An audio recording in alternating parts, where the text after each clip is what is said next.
पिछले वीडियो के माध्यम से मैंने आप लोगों को इंटाइटलमेंट रूल 2023 के बारे में बताया। इंटाइटलमेंट रूल 2023 क्या है, विस्तृत जानकारी लेने के लिए आप पिछले वीडियो को देख सकते हैं। साथ में मैंने उस वीडियो में आपकी जिनको एक से अधिक डिसेबिलिटी मिली हैं उनकी गणना किस प्रकार से की जाती है अच्छी तरीके से समझाया हुआ है, और उनको जिनको इम्पेयरमेंट रिलीफ मिल रहा है, किन कारणों में इम्पेयरमेंट रिलीफ दिया जाता है। इम्पेयरमेंट रिलीफ 2023 के बाद रिटायर्ड हुए सैनिकों पर ही लागू होता है, इससे पहले वालों को डिसेबिलिटी पेंशन मिलता था। आज मैं आप लोगों को कैटेगरी बताऊंगा। आपको यदि इंजरी या कोई बीमारी हो जाती है, आपको किस कैटेगरी में रखा गया है और उस कैटेगरी के मुताबिक आपको पेंशन लागू है या नहीं, आज के वीडियो के माध्यम से, इस बोर्ड के माध्यम से आप लोगों को बताऊंगा। इससे पहले मेरी ओर से एक रिक्वेस्ट, यदि अभी तक भी आपने चैनल को सब्सक्राइब नहीं किया है तो चैनल को ज्वाइन कर सकते हैं, सब्सक्राइब कर सकते हैं और अन्य सैनिक भाइयों तक शेयर कर सकते हैं। इस चैनल के माध्यम से आप सभी पेंशनर्स की पेंशन संबंधी समस्याओं का भी समाधान कराया जाता है। जिनकी पेंशन कम आ रही है या बिल्कुल भी नहीं आ रही है, पेंशनर्स की डेथ होने के बाद में फैमिली पेंशन चालू नहीं हो पा रही है, कमेंट्स करके मुझे अपनी समस्या बताइएगा। हमारे चैनल से जुड़ करके व्हाट्सएप पर अपनी समस्या लिख करके भेजिएगा, आपकी समस्या का समाधान अवश्य किया जाएगा। चलिए दोस्तों, बिना देरी किए हुए बोर्ड के माध्यम से मैं आप लोगों को कैटेगरी की अलग अलग कंडीशन बताऊंगा कि किस कैटेगरी में क्या क्या बेनिफिट है। फौजी ड्यूटी के दौरान यदि आपको कोई भी बीमारी और इंजरी हो जाती है तो ऐसी कंडीशन में आपको मेडिकल बोर्ड आउट होने पर 5 कैटेगरी में डिवाइड किया जाता है, जिनको ए कैटेगरी में रखा गया है। ए कैटेगरी वालों के लिए क्या है, एक्सीडेंट या इंजरी जिनको लीव के दौरान हुई है, यानी कि उसका कारण फौजी ड्यूटी नहीं है, क्योंकि लीव के दौरान बाइक एक्सीडेंट हुआ है या कोई अन्य प्रकार की इंजरी हुई है, फौजी ड्यूटी से जिसका कोई भी संबंध नहीं है, उनको कैटेगरी ए में रखा गया है। इसमें किसी भी प्रकार की डिसेबिलिटी पेंशन या इंपेयरमेंट रिलीफ लागू नहीं होता है, क्योंकि यह फौजी ड्यूटी का कारण नहीं है। दूसरा है बी, हाल्टीट्यूड में बीमारी का होना, एग्रावेटेड बाय मिलिट्री सर्विस के अंदर आता है। हाल्टीट्यूड में पहले से आपकी बीमारी कुछ कम थी, हाल्टीट्यूड एरिया में पोस्टिंग के दौरान आपकी बीमारी बढ़ जाती है, जो कि एग्रावेटेड बाय मिलिट्री सर्विस कहलाता है, फौजी ड्यूटी का कारण कहलाता है। हाल्टीट्यूड में वहां के मौसम के कारण आपकी बीमारी बढ़ जाती है, ऐसी कंडीशन में उन कैटेगरी को बी में रखा जाता है, जिसमें डिसेबिलिटी पेंशन और इंपेयरमेंट रिलीफ दोनों ही लागू होते हैं। 2023 के बाद आए हुए सैनिकों को इंपेयरमेंट रिलीफ मिलता है और इससे पहले आए हुए सैनिकों को डिसेबिलिटी पेंशन दिया जाता था। अब आती है बात कैटेगरी सी। यहां पर मैं आप लोगों को एक और बात बता दूं, डिसेबिलिटी पेंशन का रूल कुछ और था, परंतु इंपेयरमेंट रिलीफ एक पेंशन नहीं है। इस लेटर में आप देखेंगे जो कि भारत सरकार के द्वारा 21 सितंबर 2023 को जारी किया गया था, इसमें स्पष्ट लिखा है impairment relief not a pension. Impairment relief एक पेंशन नहीं है। डिमाइज ऑफ द रिसिप्टेंट, यानी कि जो पेंशनर है उसकी डेथ होने के बाद में ये इंपेयरमेंट रिलीफ बंद हो जाता है। अब बात करते हैं category C.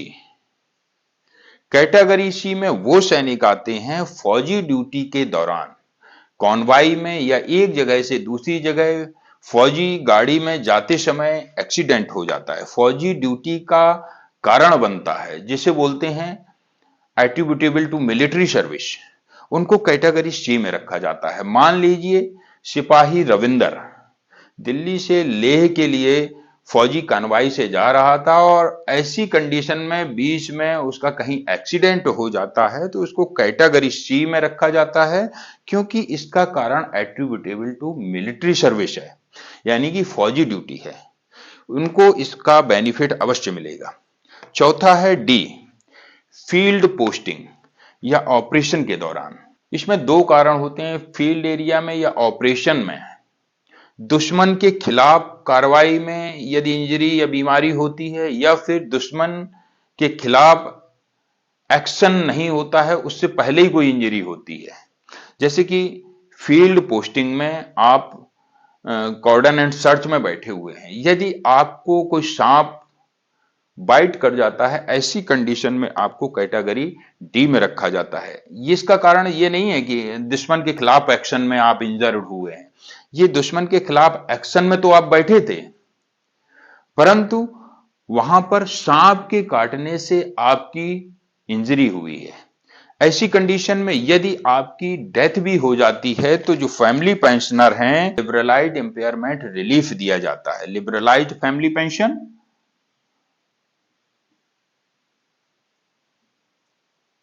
Liberalised family pension या इंपेयरमेंट रिलीफ दिया जाता है। बी और सी कैटेगरी एक ऐसी कैटेगरी है जिसको हाल्टीट्यूड में बीमारी का एग्रावेटेड बाय मिलिट्री सर्विस और attributable to military service. Category C accident होने के कारण होती है। ऐसी कंडीशन में जो पेंशनर्स होते हैं उनको डिसेबिलिटी पेंशन या इंपेयरमेंट रिलीफ दिया जाता है। यदि डेथ हो जाए तो उनकी फैमिली पेंशनर्स को स्पेशल फैमिली पेंशन दिया जाता है। क्या दिया जाता है? स्पेशल फैमिली पेंशन दिया जाता है। डी में एक बात और बताना भूल गया, यदि आप अल्टीट्यूड एरिया में पोस्टेड हैं और यदि अवलांच आ जाता है या अन्य कोई कारण होता है या कोई नदी का बहाव होता है, प्राकृतिक आपदा होती है, उस कंडीशन में भी आपको कैटेगरी डी में रखा जाता है, चाहे स्नेक बाइट हो या फिर कोई प्राकृतिक आपदा हो। इस कंडीशन में आप इंजर्ड हो जाते हैं तो आपको कैटेगरी डी में रखा जाता है, और इस इंजरी के कारण यदि उनकी डेथ हो जाती है तो उनके फैमिली को लिबरलाइज्ड फैमिली पेंशन या इंपेयरमेंट रिलीफ दिया जाता है। इसके बाद में आते हैं कैटेगरी ई। एनिमी के खिलाफ एक्शन हो चाहे ऑपरेशन हो, इस दौरान यदि आप इंजर्ड होते हैं तो ऐसी कंडीशन में आपको कैटेगरी ई में रखा जाता है, जिसमें आपको वार इंजरी पेंशन या कहें इंपेयरमेंट रिलीफ 2023 के बाद में इंपेयरमेंट रिलीफ मिलता है, यानी कि वार इंजरी इंपेयरमेंट रिलीफ आपको मिलेगा। और यदि सैनिक की डेथ हो जाती है तो उनकी फैमिली पेंशनर्स को लिबरलाइज्ड फैमिली पेंशन दी जाती है। आज की वीडियो के माध्यम से आपने अलग अलग कैटेगरी को समझा, किस इंजरी में, किस ड्यूटी के दौरान आपको इंजरी हुई है या बीमारी हुई है, किस कैटेगरी में रखा जाता है और क्या बेनिफिट है और क्या पेंशन कौन से किस नाम से पेंशन दी जाती है, वो मैंने आप लोगों को इस बोर्ड के माध्यम से बताया। किसी भी प्रकार का डाउट होने पर आप हमें कमेंट सेक्शन के माध्यम से बता सकते हैं। और अगले वीडियो में मैं आप लोगों को बताने वाला हूं जिनको 20% से कम डिसेबिलिटी रिकमेंड की जाती है, क्या उनको नाना केस होने पर कोई बेनिफिट मिलेगा, या फिर इनवैलिड आउट का केस है और 20% से कम उनको डिसेबिलिटी रिकमेंड की जाती है, मान लीजिए 5% की जाती है, क्या उनको डिसेबिलिटी पेंशन या इंपेयरमेंट रिलीफ मिलेगा? अगले वीडियो का इंतजार करिएगा, वो जानकारी अगले वीडियो में आप लोगों को बताऊंगा। तब तक के लिए जय हिंद, जय भारत। जानकारी अच्छी लगी हो तो इसे अन्य फौजी भाइयों तक भी शेयर करिएगा। किसी भी प्रकार की समस्या होने पर आप हमें कमेंट सेक्शन के माध्यम से बता सकते हैं। धन्यवाद।